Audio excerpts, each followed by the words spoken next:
livro do profeta Isaías, capítulo 2, de 2 a 5. No fim dos tempos, acontecerá que o monte da casa do Senhor estará colocado à frente das montanhas e dominará as colinas. Para aí acorrerão todas as gentes, e os povos virão em multidão. Vinde, dirão eles, subamos a montanha do Senhor, a casa do Deus de Jacó. Vamos repetir? Vinde, dirão eles, subamos a montanha do Senhor, a casa do Deus de Jacó. Ele nos ensinará seus caminhos. Bem forte. Ele nos ensinará seus caminhos, e nós trilharemos suas veredas. Porque de Sião deve sair a lei, e de Jerusalém a palavra do Senhor. Ele será o juiz das nações, o governador de muitos povos. De suas espadas forjarão relhas de arados, de suas lanças foices. Uma nação não levantará espada contra outra, não se arrastarão mais para a guerra. Casa de Jacó, vinde, caminhemos à luz do Senhor. Diga para quem está do seu lado esse convite: vinde, caminhemos à luz do Senhor. Ou conforme a tradução da liturgia do dia: vinde todos da casa de Jacó, e deixemo-nos guiar pela luz do Senhor. Palavra do Senhor. Aqui nós temos uma palavra que quer iluminar nossos roteiros nesse dia em toda a igreja. Subamos a montanha do Senhor, a casa do Deus de Jacó. Ele nos ensinará seus caminhos, e nós trilharemos as suas veredas. Nesse versículo 3, nós temos uma bela definição bíblica do que sejam esses roteiros para a cura interior. Há 3 elementos importantíssimos nesses roteiros que nós os encontramos nesse versículo 2. Primeiro, subamos a montanha do Senhor. Grave bem essa frase. Está no plural. É um convite que você precisa fazer a seu pai, a sua mãe, a seu marido, a sua mulher, ao seu filho, a sua filha, ao namorado, a namorada, ao seu companheiro de trabalho, ao seu companheiro de grupo. Vinde, subamos. Esse a icrasiado significa para a. Subamos para a montanha do Senhor. Esse é o primeiro elemento. Segundo elemento: Ele nos ensinará os seus caminhos. Quando nós subimos a montanha de Deus, Ele nos ensina os seus caminhos, Ele nos ensina os seus roteiros. Qual é o tema do dia de hoje? Roteiros bíblicos. Não é roteiros do Léo, não é roteiros do fulano ou do cicrano, é roteiros bíblicos. Nós queremos achar na Bíblia qual é o roteiro para a nossa cura interior. Então, Ele nos ensinará os seus caminhos, nós trilharemos as suas veredas, nós marcharemos nos seus roteiros. Porque de Sião deve sair a lei, e de Jerusalém a palavra do Senhor. Terceiro elemento desses roteiros: primeiro, subir a montanha do Senhor. Segunda decisão: nós queremos trilhar os caminhos de Deus, nós vamos trilhar as suas veredas, Ele nos ensinará os seus caminhos, nós vamos marchar em seus roteiros. Terceiro, deixemos-nos iluminar pela palavra do Senhor. Esses 3 elementos nós queremos aprofundar nesse dia. Primeiro, esse grande convite: vinde, subamos a... Meus irmãos e minhas irmãs, essa é uma marca registrada da Bíblia. Todos os homens e todas as mulheres da Bíblia, sem nenhuma exceção, só conseguiram vislumbrar o plano de Deus para a sua vida quando saíram da planície, quando saíram da grota, quando saíram dos vales, quando saíram dos buracos, quando saíram das depressões e subiram para uma montanha. Dá de ler a Bíblia, do Gênesis ao Apocalipse, marcando com uma caneta aonde aparece a montanha, e você vai ficar estupefato. A montanha é o lugar da revelação de Deus, a montanha é o lugar da salvação. O primeiro grande personagem da Bíblia vai ter a grande revelação de Deus em sua história na montanha, o Monte Javé-Iré, que aqui na Canção Nova e na comunidade Betânia nós rezamos todos os dias. Javé-Iré significa Deus proverá. Deus provê, Deus proverá. Quando nós rezamos essa expressão, Deus proverá, se você quiser rezar essa expressão na língua hebraica, é facílimo. Você só diz Javé-Iré. Fala. Era assim que Jesus rezava. Já pensou você ter a oportunidade de rezar com a mesma palavra que Jesus rezava? Javé-Iré. Esse Iré escreve com Y. Y-R-E. Iré. Javé-Iré. Significa Deus proverá. A primeira grande experiência que gestou essa certeza, Javé-Iré, Deus proverá, foi com Abraão.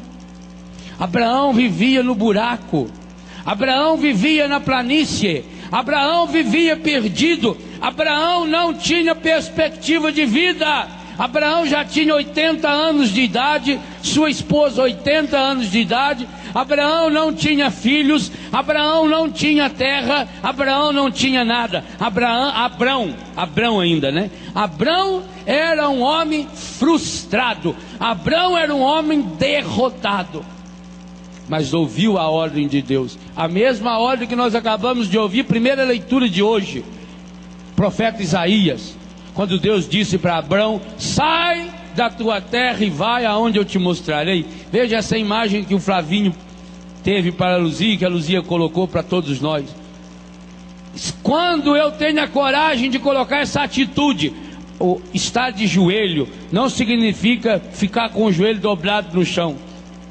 Isso assim, você pode andar assim só se você estiver pagando promessa. Na Aparecida a gente vê aquele povo andando de joelho. Mas na vida não pode, senão você não vai a lugar nenhum. Você vai daqui ali, já estuporou o joelho todinho. Andar de joelho significa que eu tenho que levar a minha oração para os caminhos aonde eu vou. E que Deus, quando nós caminhamos em Deus, dobrar o joelho significa na humildade. Dobrar o joelho significa dobrar o nosso orgulho, a nossa prepotência. E nos guiamos pela palavra, o terceiro elemento que aparece no versículo 3.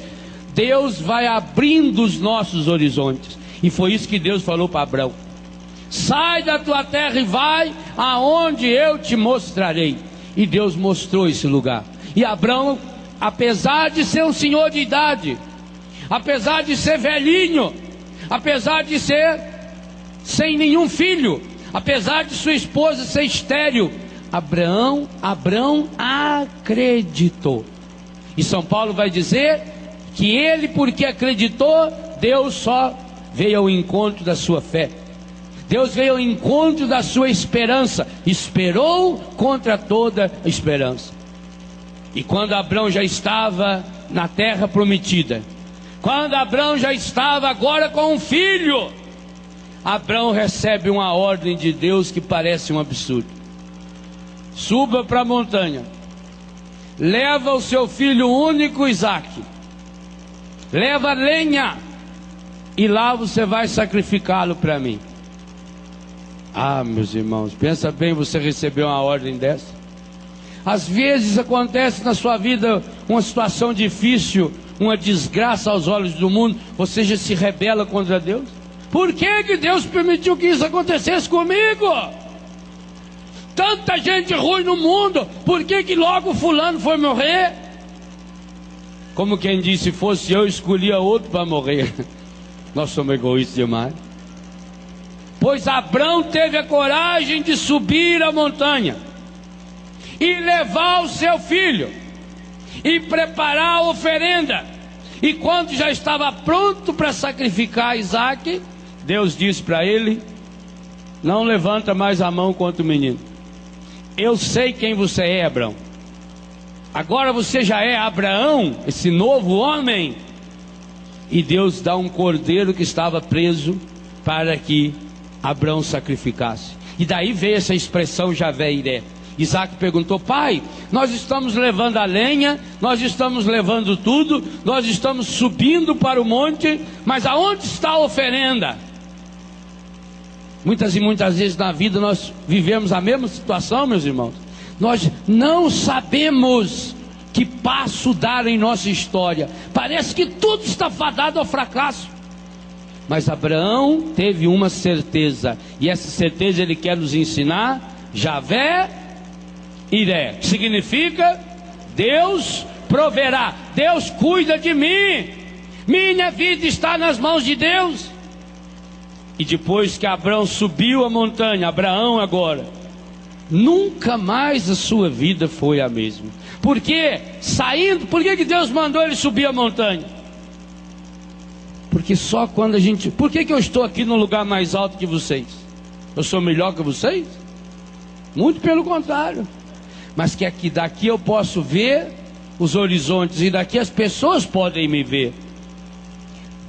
Quando nós temos alguma dificuldade, a nossa tendência natural é a gente se engruvinhando, e a gente vai se fechando, e a gente fica cabisbaixo, e o ombro da pessoa cai assim, a pessoa fica lá, troncho, que é a cara de múmia. Não acontece assim? Por isso veio a palavra depressão.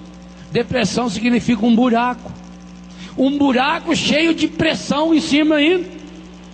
Quando nós temos problema, nós baixamos a cabeça. O que você está com a cabeça baixa? Menino tira nota ruim na escola, a mãe, quando ele chega em casa, já vê a carinha dele, já não come, é medo de apanhar. Não é assim? A primeira coisa que Deus está ensinando hoje, marca registrada do roteiro bíblico de cura interior: quando eu estiver numa situação difícil, o que eu tenho que fazer? Eu tenho que subir mas qual montanha? A montanha do Senhor. Porque nós normalmente nessas horas queremos fugir. Quanta gente nessa hora vai para o boteco? Quanta gente nessa hora já corre para os seus remedinhos, seus comprimidos? Quanta gente que nessa hora, eu vou sair para a rua, eu estou com a cabeça quente, eu vou espairar a cabeça. Aí já vai lá na casa da vizinha, psicóloga. E aí começa a descer a lenha no marido, e reclama. E a vizinha, muito boa para ajudar nessa hora, põe mais lenha na fogueira. Eu já desconfiava, mas não queria falar, né? A gente não deve falar essas coisas. Eu nunca fui com a cara dele mesmo. Não é assim? Quer dizer, o encardido está sempre pronto para dar um bote. Na hora em que eu não estiver bem, na hora de uma desgraça, eu tenho que fugir para um lugar. Qual? A montanha do... Essa ordem Deus vai dar logo em seguida para o sobrinho de Abraão, o Lote. O Lote vivia em Sodoma e Gomorra, uma cidade, ou umas cidades, Sodoma é uma, Gomorra é outra, mas tem mais cidades perto, perdidas. A perdição, a pornografia, a violência, a mentira, o ódio, tudo que não prestava. Aquela cidade estava se destruindo, mas Ló era um homem de Deus. Ló tinha aprendido com Abraão, o seu tio, que era como se fosse um pai para ele. Mais do que um pai, era como se fosse um irmão. Abraão chega a falar para Ló: nós somos como irmãos, nós não podemos brigar. Naquela desgraça toda, Ló tinha aprendido com o tio a fazer da sua casa um lugar de acolhimento para os estrangeiros. E assim como Abraão hospedou os 2 estrangeiros que vieram à sua casa, e porque os hospedou, Abraão teve a graça de receber de Deus a bênção da paternidade, e Sara ficou grávida. Muitos anos depois, quando está naquela desgraça, aquela desolação de Sodoma e Gomorra, os anjos de Deus voltaram, e Lote os acolheu em sua casa. E porque os acolheu em sua casa, os anjos mostraram a Lote um jeito de se salvar daquela situação de perversidade. E disse para Lote: tome a sua esposa, suas 2 filhas, já que os outros filhos, os genros, não querem fazer nada com nada, e suba para a montanha. Não pare na planície, não olhe para trás. Essas ordens, eu já preguei sobre isso aqui nesse rincão alguns anos atrás, tem as fitas aí. Não olhe para trás, suba para a montanha. E nós sabemos o que aconteceu. A mulher de Ló, muito curiosa, essa mulherada curiosa, está vendo aonde eu falo que vocês mulheres são muito curiosas? A mulher do Ló, uma anta, olhou para trás. Está lá até hoje. Pior que quando a gente passa lá no sul de Israel, tem uma grande montanha branca, com aquele cheiro de enxofre, e parece de fato uma estátua de uma mulher deitada. Mas é uma montanha imensa, claro, não igual, mas similar aqui à nossa Serra da Mantiqueira.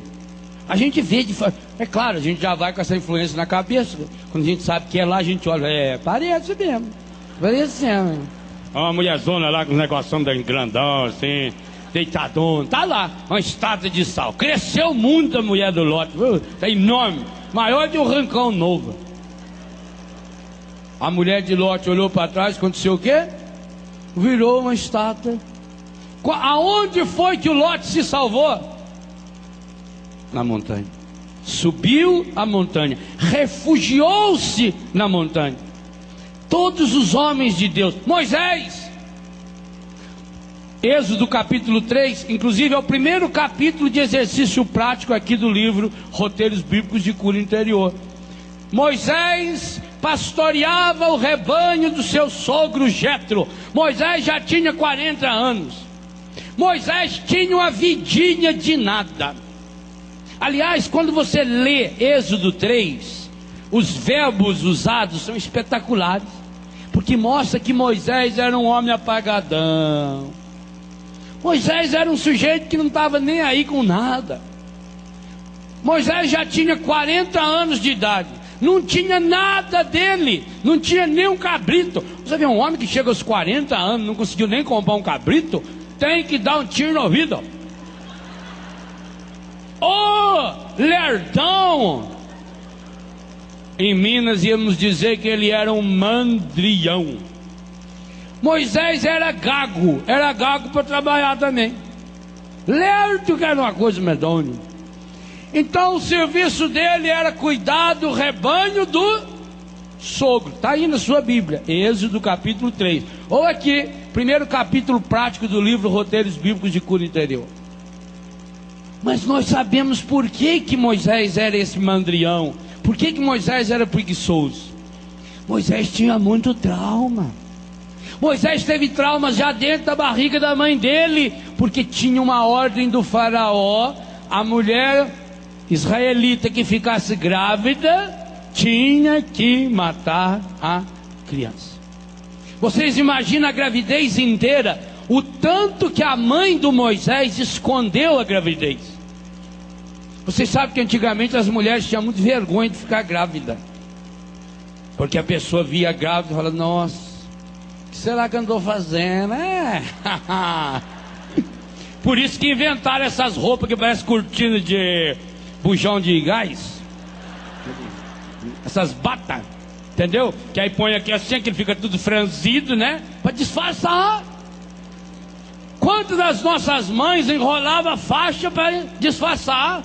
Criança, antigamente não era assim igual hoje, não, que as crianças sabem tudo. A gente não sabia, a gente não nascia. Criança vinha na cabeça de um repolho, né? Não sei quem de noite que trazia, aquele passarinhão lá, a cegonha trazia, deu uma chuva de pedra e caiu, fez um bonequinho, juntou, no outro dia amanheceu, era você que estava lá. Nossa, por isso que é gelado desse jeito. Eu conheci um rapaz que eu acho que ele veio de uma cabeça de repolho, porque a cabeça dele era uma coisa medonha, coitado. Eu tenho muito dó de gente feia, já falei isso, né? Aquele é feio demais. A gente não nascia, porque as mães não contavam. Ah, eu tô grávida. Ninguém falava grávida. Falava que a mulher está naquele estado. Estado de São Paulo, estado de Minas. Está num estado interessante. Lá na Espanha eles falam ainda hoje, embaraçada. Está meio cheio de embaraço mesmo. Então as mães escondiam. Vocês imaginam há 3.500 anos atrás. A mãe do Moisés, além da vergonha da gravidez, tinha um medo, porque sabia que a criança ia ser assassinada. Se fosse menino, seria assassinado. Era menino. Moisés, 9 meses de gestação, pelo menos uns 7, ele viveu cheio de trauma. A mãe rejeitando aquela gravidez, não porque a mãe do Moisés era ruim, muito pelo contrário. Logo que ele nasce, a gente vê, gente, por que Moisés era gago? Quantas mulheres gagas você conhece? Alguém aqui conhece mulher gaga? Hein? Não tem. A gagueira é típica do homem, porque é uma doença psicológica ligada à insegurança. Para mim, Moisés era gago, porque quando ele nasceu, a mãe não deixava ele chorar. Ele não podia chorar. Se ele chorasse, e um soldado do faraó escutasse. Eu imagino que quando Moisés ia começar a chorar, a mãe colocava a mão assim, punha pano na boca dele, e ele não podia chorar. Veja a insegurança. Isso foram 3 meses. Até que não deu mais para esconder um bezerrão daquele. Para mamar não era gago, não queria mamar. Né? Cada vez que ele ia, também é claro, cada vez que ele ia chorar, a mãe dele já metia os peitos na boca dele para ele não chorar. Mãe faz isso, depois a gente sofre o resto da vida, né? Pra gente não chorar, a mãe dá comida, a gente vai engordando, né? A mãe do Moisés punha o peito na boca dele. E ele mamava. Já mamava gaguejando. É assim. Já viu criança que mama soluçando? É a mesma coisa. Quando chegou 3 meses não dava mais. Aquilo já era um bezerrão. Aquilo mamava que era uma coisa medonha. Porque mandrião para comer é danado, né? É calma, come com sossego. Aí ela não teve mais jeito. Foi arrumar um jeito para salvar o menino. Aí ficou esperando o dia que a filha do faraó veio tomar banho lá no rio Nilo. Aí pôs ele dentro de um jacazinho, já tinha feito o jacazinho, já tinha betumado tudo aquilo lá, passado um produto para fazer um barquinho, né? Pôs o menino dentro. E a mãe já mandou a irmã ficar ali de butuca. Quando a filha do faraó pegou o rapazinho, achou bonito, a irmã dele apareceu e falou: eu conheço a mulher, se eu quiser ela pode dar mamar para ele. Por acaso é a mãe dele, eu conheço, mas não falou, né? Mas a mãe de Moisés criou Moisés sabendo que iria perdê-lo. Olha que tristeza. Pensa bem a senhora que é mãe, que tem o seu filho de 1 ano, 2, 3. Pensa, a senhora está sabendo, eu estou dando mamar para o meu filho, mas daqui 6 ou 7 meses eu nunca mais vou ver essa criança. Não sei o que vai acontecer com ela. Coloque-se no lugar da mãe de Moisés. Aliás, eu vou escrever um livro sobre essas mulheres abandonadas da Bíblia. O sofrimento dessas mulheres. Vocês imaginam o que sofreu a mãe de Moisés, gente? Que dor no coração dessa mulher. O tanto que ela deve ter se culpado de ter ficado grávida, por exemplo, para saber o destino que ia ter o filho. Então Moisés foi crescendo inseguro. Terminou de mamar já com 1 ano e meio, 2 ou 3 anos. Porque lá no interior, criança chega a mamar em pé. Eu conheci crianças de 5, 6 anos, ficaram em pezinho aqui. A mãe senta, levanta só aqui a blusa um pouco, né? O retrovisor aqui, e o raladinho fica ali. Mama. A mãe puxa o horte aqui. Na missa eles começam, minha mãe quer mamar, mãe. E a mãe costa aquele beliscão. Tem criança gulosa, né? E mamar é bom, ainda mais mamar na mãe de gente, né? Porque que eles fazem? Mamar na gata você não quer, claro, quer mamar na mãe. É assim? Mas criança mama. Lá em Betânia teve 2 rapazinhos lá que mamou numa cachorra velha. Eles viram cachorrona lá, aquela tetona. Quando vê, estão deitados lá. Tão fortes os dois, Gustavo e Daniel. Tão fortão lá. Mamaram na cachorra velha que tinha lá em casa. Criança mama não quer achar. Por isso que chupa o dedo não sai nada do dedo. É igual o João lá em casa. Quando cansa esse... Às vezes você dá o seu para ele chupar, que é maior, ele não quer, quer o dele. Gasta o dedo de tanto chupar. Criança quer mamar. Então, quando estava com 2, 3 anos de idade, a mãe de Moisés teve que entregar o Moisés. Pensa bem a dor no coração. Coloque-se no lugar da mãe de Moisés. A senhora acha que já sofreu porque perdeu um filho de 20, de 30, 40, 50 anos? Pensa o que é a senhora alimentar o seu filho, forte, bonito, tão bonito que a filha do faraó quis ficar para ela, criança linda. Isso aí parece esses que vão adotar a criança, que já quer escolher a criança mais bonita para adotar, né? A filha do faraó ficou impressionada quando viu que a beleza do rapazinho, também rapazinho criado no leite da mãe. Hoje não estão fazendo campanha que é para criar no leite materno, criança já sai forte, bonito, saudável. Moisés era assim, mas tinha que deixar a sua mãe.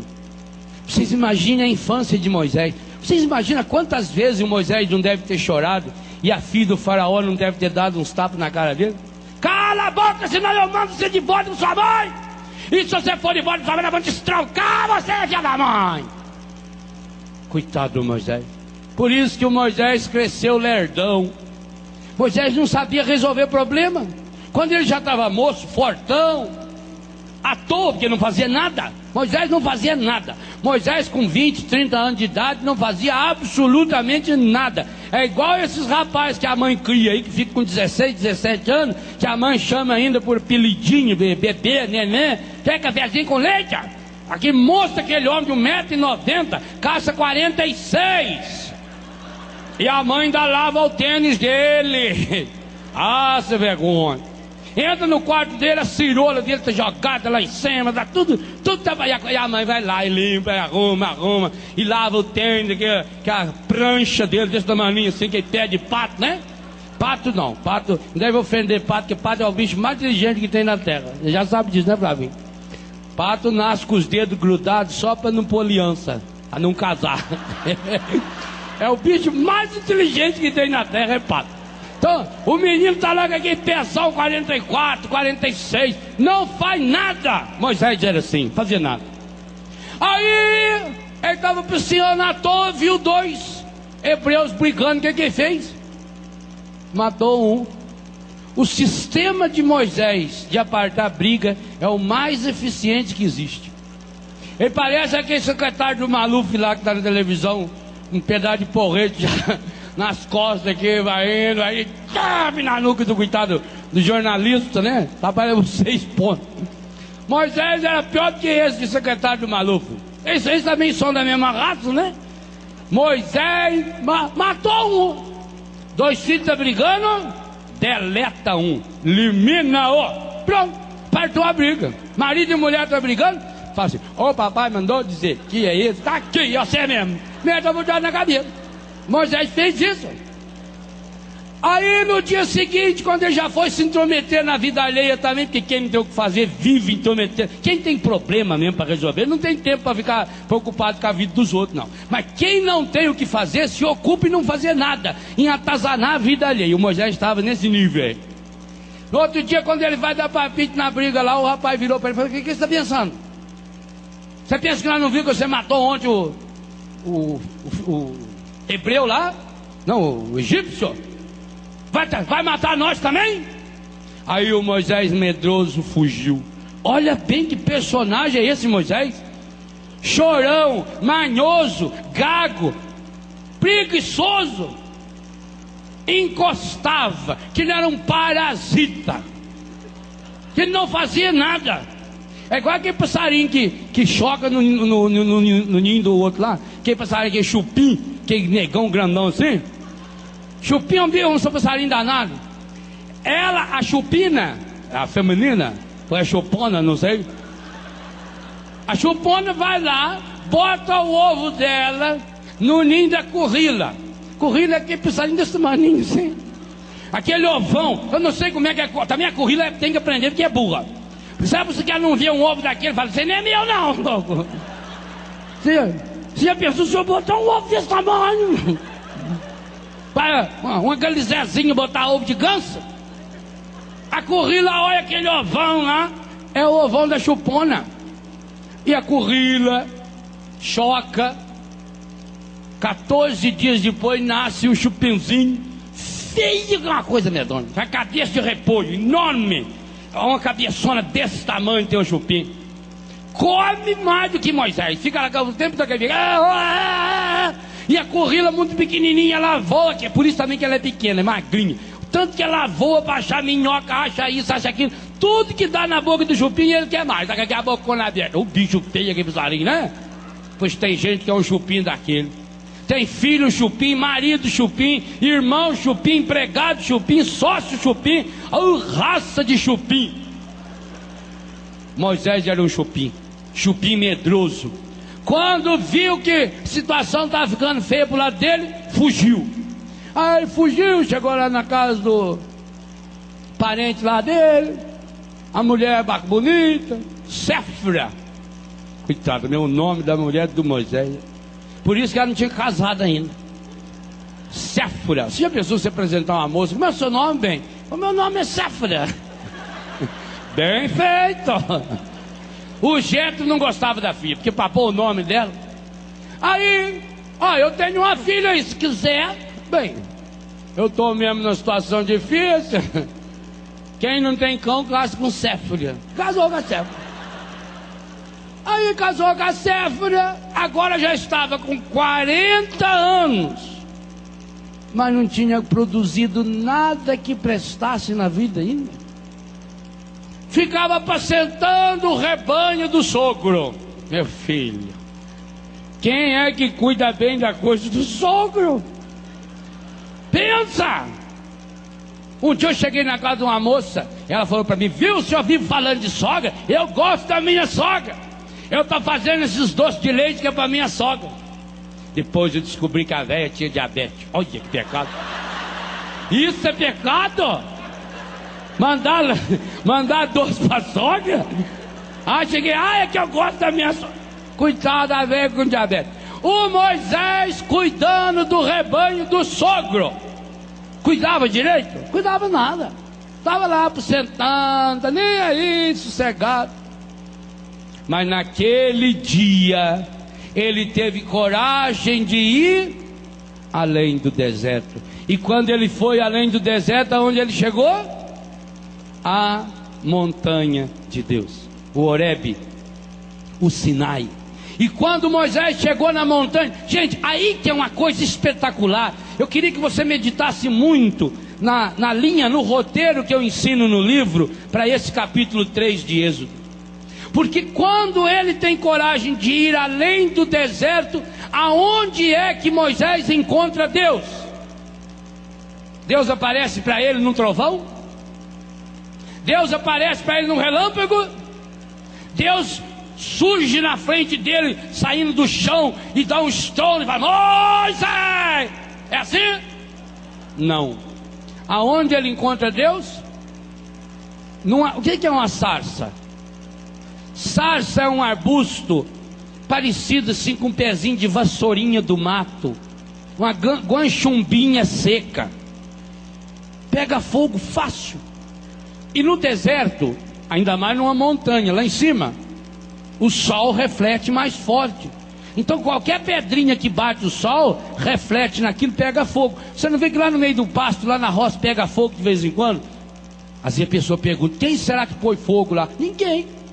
O calor do sol reflete numa pedra, o raio da pedra faz como se fosse um espelho assim, que vai dando o ar, né?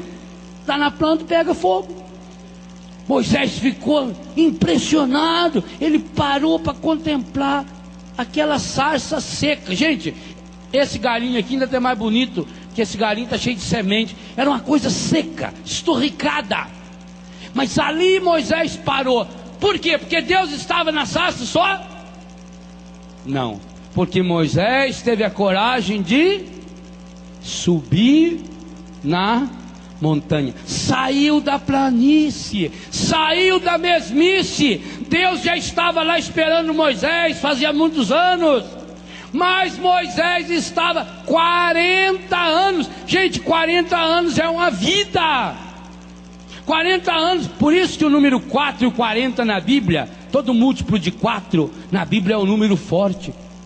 Os 40 anos que o povo ficou no deserto, os 40 dias que Jesus passou jejuando antes da sua entrada na vida pública, as 40 semanas em média, que é a gestação de uma criança. Então 40, o 4 é um número forte na Bíblia, é os elementos da vida: fogo, terra, água e ar.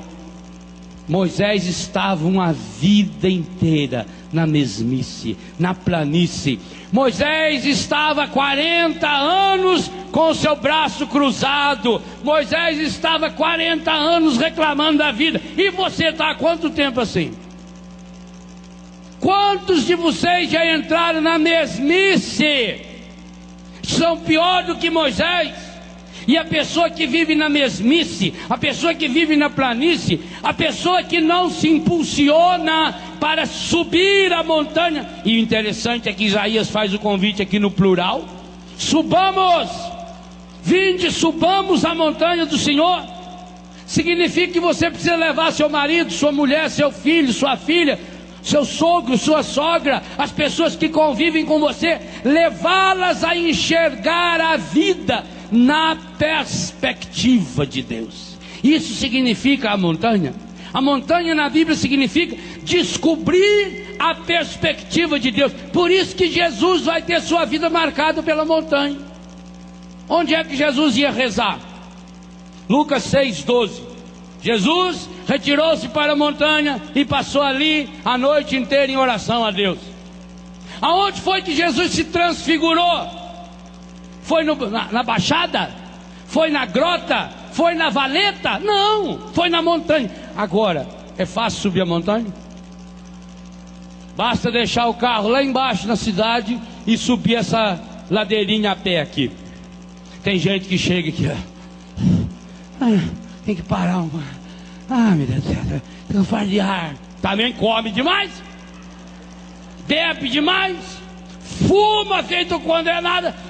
Mas não tem fogo, não tem por isso. Começa a andar, começa a se exercitar. Saia, desinstala-te. Mas é muito mais fácil ficar sentado. A gente se adapta muito fácil com coisa boa, já observou isso? Aonde é melhor você sentar, num caco de telha ou num sofá bem gostoso? Só burro vai preferir o caco de telha, não é? A gente se acostuma com coisa boa, cada um se adapta fácil a coisa boa, e a gente vai se tornando pessoas acomodadas, igualzinho Moisés. Eu estou levando, padre, para mim já está bom, eu já fiz, já trabalhei, meus filhos já estão criados, agora eu quero sossego. Então morre, filha da mãe. O único jeito da pessoa, se você já cansou, Mas como é que então vai aguentar a eternidade inteira com Deus? Enquanto nós estivermos nesse mundo, nós precisamos estar lutando. Eu tenho pena de jovens que envelheceram antes da hora. Eu tenho muita pena das pessoas acomodadas. A pessoa acomodada é uma pessoa desanimada. É uma pessoa que não olha mais para frente, ela fica olhando para trás. Ela fica saudosista. E o saudosismo, quando a pessoa para e vai se ajeitando, vai se cocoricando, vai entrando num buraco, parada. Observa uma coisa: quando você for na praia, ver uma pessoa sentada na praia, 99% das pessoas que sentam na areia começam a cavucar. 99%. E se senta na cadeira, elas vão cavucando com o dedão. Meu Deus do céu, o mar imenso, maravilhoso para enxergar. O que a pessoa está fazendo? Cavucando. E depois fala assim: eu não sei porque que as coisas não dão certo na minha vida. Eu sei! Só que a gente fala, você fica com raiva. Você já viu criança que tem ferida no braço? Ela senta, o que ela faz? A mãe vai lá, corre, cura, passa um pouquinho. Aí, mãe, tá sangrando. Eu falei pra você não meter o dedo aí, sua besta. Aí eu tirei a casca. Pior que tem criança que tira a casca e come a casca ainda. É pior ainda. Aí aquilo aumenta a ferida ainda mais. Aí abre, na hora ela fica encasquetada. É igual a pessoa que tem uma espinha. Enquanto não tira aquela espinha, ela fica. Parece que todo mundo está olhando para a espinha. A espinha é na nuca, mas ela acha lá. Ela acha a espinha lá embaixo do cabelo. Aí ela começa a apertar. E o sonho dela é ver a nuca. Mas que jeito que vai ver a nuca? Ela vai no espelho na hora. Ela vai no barbeiro para pegar aquele retrovisor do barbeiro, vai olhar aqui assim. E ela aperta, espreme. Cada hora que espreme, olha para a unha. Cada vez que espremer vai ter coisa. Ela está espremendo. Mas a pessoa encasqueta com uma coisa. Assim somos nós. A pedagogia bíblica, o roteiro bíblico de cura interior é fantástico. Primeiro é movimento. Há uma ordem na Bíblia para mim e para você, e essa ordem é: não fique parado. Mexa-se. Não se conforme. Aliás, essa ordem está explícita: não vos conformeis com esse mundo. Vinde, subamos a montanha. Ah, padre, eu já estou velho. Eu já estou muito doente. Então suba a montanha mais.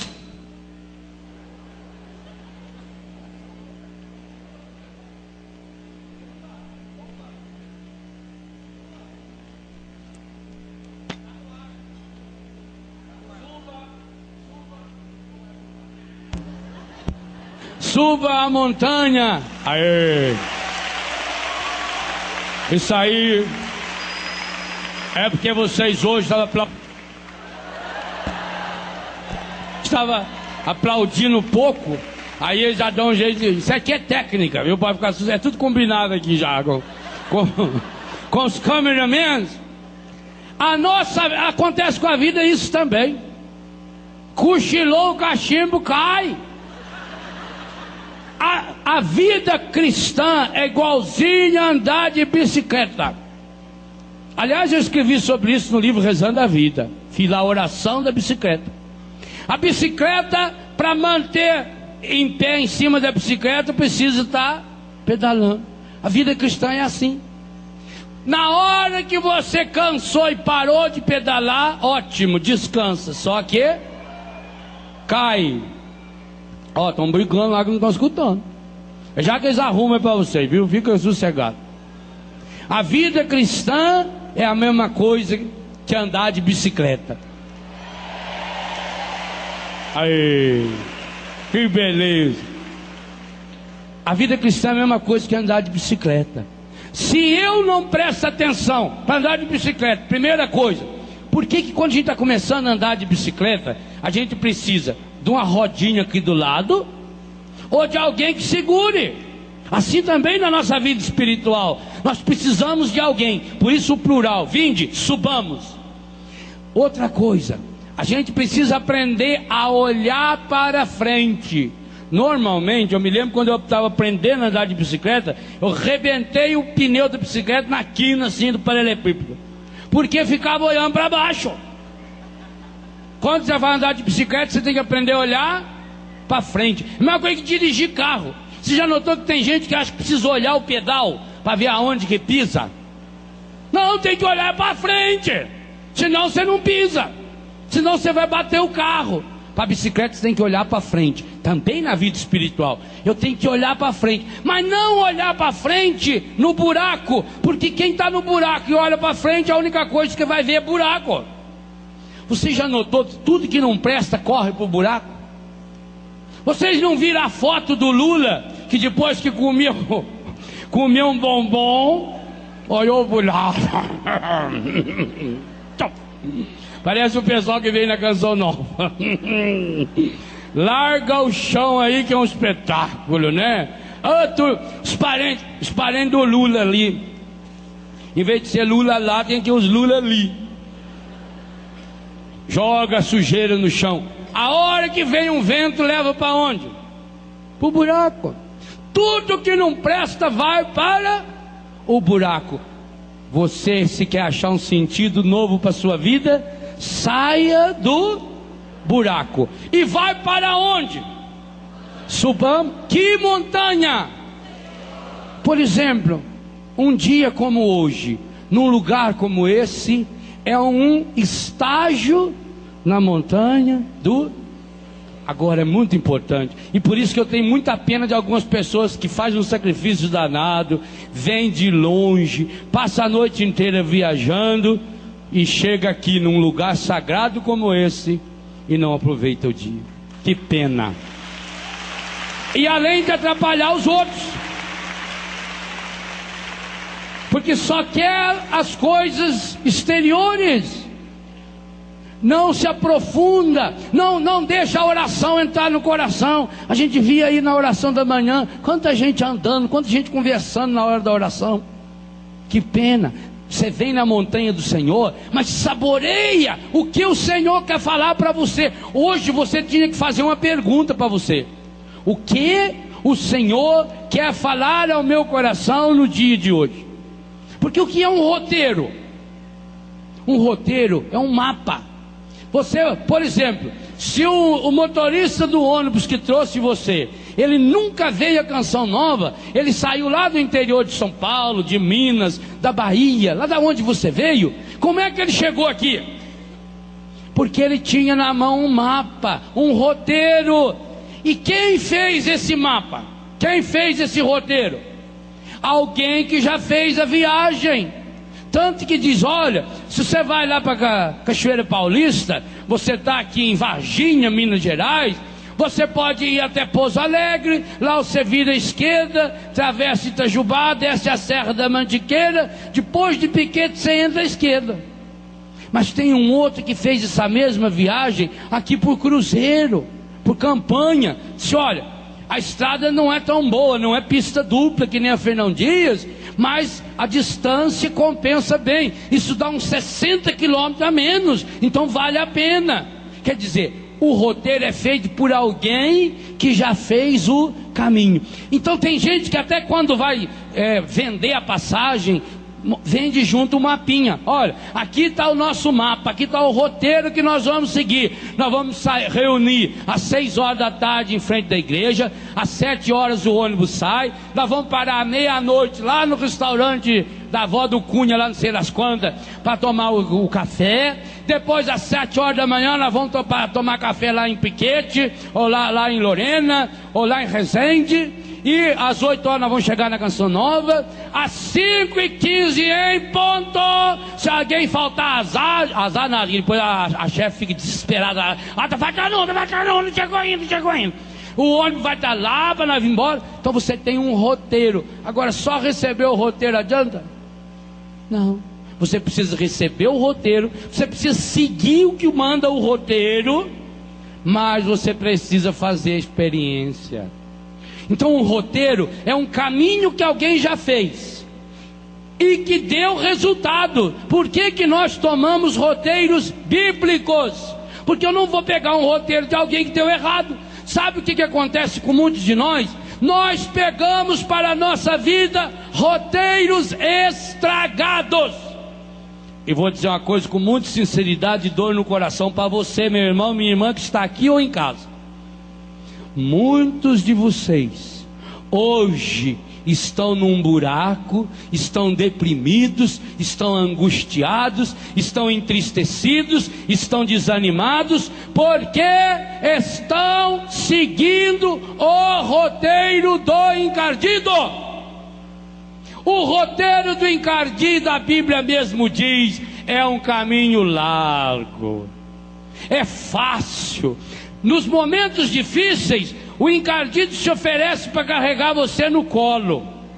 Ele te dá uma mão, ele limpa o caminho para você. É um caminho largo, onde você pode tudo, nada é proibido. Inclusive ele já criou várias religiões também. Quantas religiões você escuta até na televisão dizer: venha para a nossa igreja, aqui nada é proibido, o nosso Deus não proíbe nada, você pode fazer o que você bem quiser, você pode casar quantas vezes você quiser, você não precisa confessar, onde se viu você vai contar pecado para padre, você não precisa nada disso, aqui você é livre.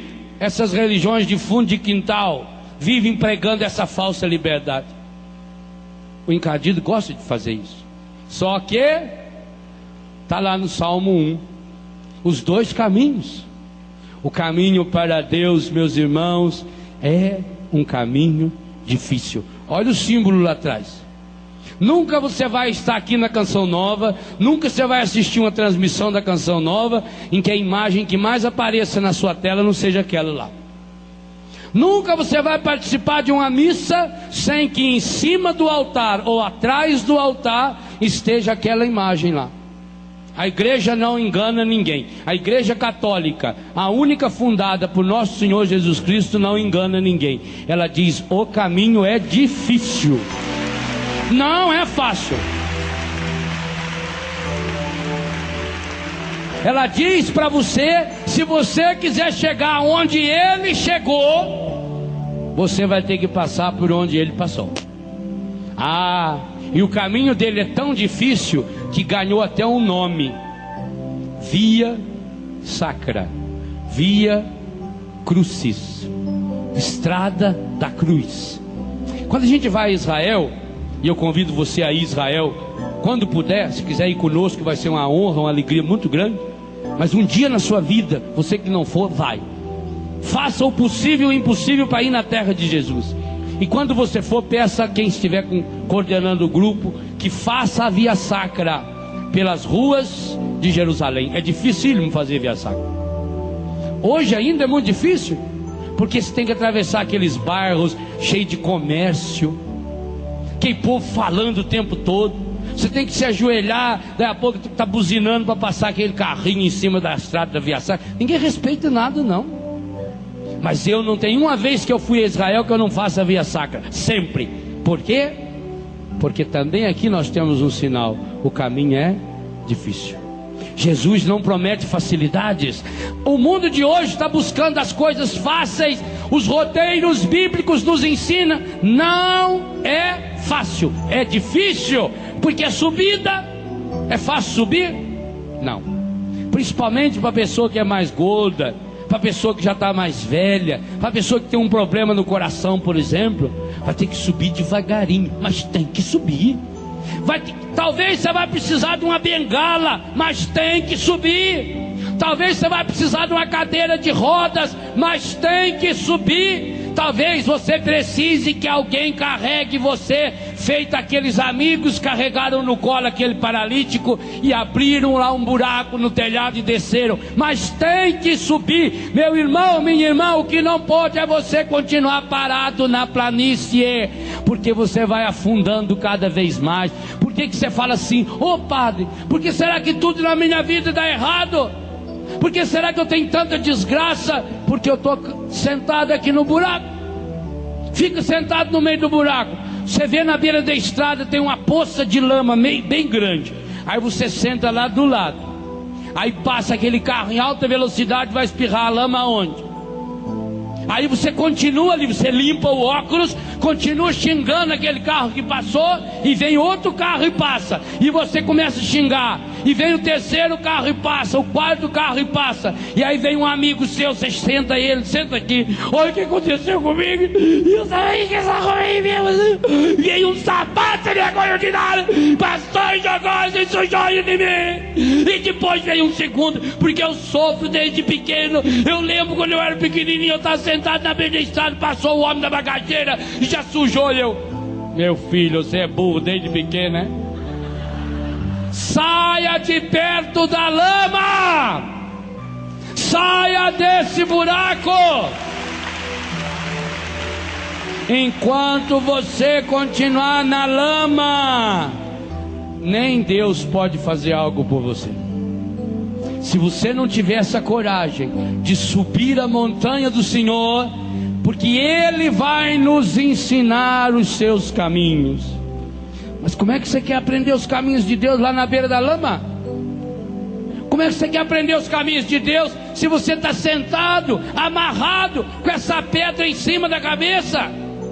Nesse buraco, saia da lama, saia do buraco. Há lugares da sua vida que você não pode continuar frequentando. Ah, mas eu queria um roteiro mais fácil. Alguns até dizem: ah, padre, porque eu ganhei um papelzinho que estava lá na igreja, que diz que se a gente rezar 9 vezes seguida essa reza, e a gente fazer 9 cópias e mandar para 9 pessoas em 9 sexta-feira, no final dessas 9 sexta-feira, seja o que for a graça, a gente consegue. Rasga essa merda dessa oração, ela não é católica. Ou rasga o catecismo. O catecismo da Igreja Católica afirma que não existe nenhuma oração infalível. Não existe nenhuma garantia. Ah, se você fizer a novena por Santo Antônio das Pedras Tortas, você rezar com devoção, se você virar ele de ponta cabeça lá no Monte de Farinha, tirar o menino do colo dele, você vai conseguir a graça. E tem anta que acredita. Não, os roteiros bíblicos dizem o seguinte: você não tem nenhuma garantia. Também se você ouvir alguém dizendo: vem aqui que eu vou rezar por você, meu irmão, minha irmã, vem cá que eu rezo por você, e eu garanto que se eu rezar por você, você vai conseguir a graça. Não compre esse livro meu. Roteiros bíblicos não vai ensinar isso para você. Roteiros bíblicos vai ensinar a luta que eu estou travando comigo mesmo, com os meus filhos, com as minhas filhas em Betânia, e que eu quero partilhar com você, porque é a luta que Jesus Cristo nos ensina a travar. Roteiros bíblicos vai dizer o seguinte para você: aconteça o que acontecer, segura firme na mão de Deus, aguenta firme, que a vitória é certa, mas vai ser uma vitória muito difícil. Vai ser uma vitória muito difícil. Não é fácil. Mas você tem uma certeza: quando se trilha nesses roteiros, você caminha com Ele.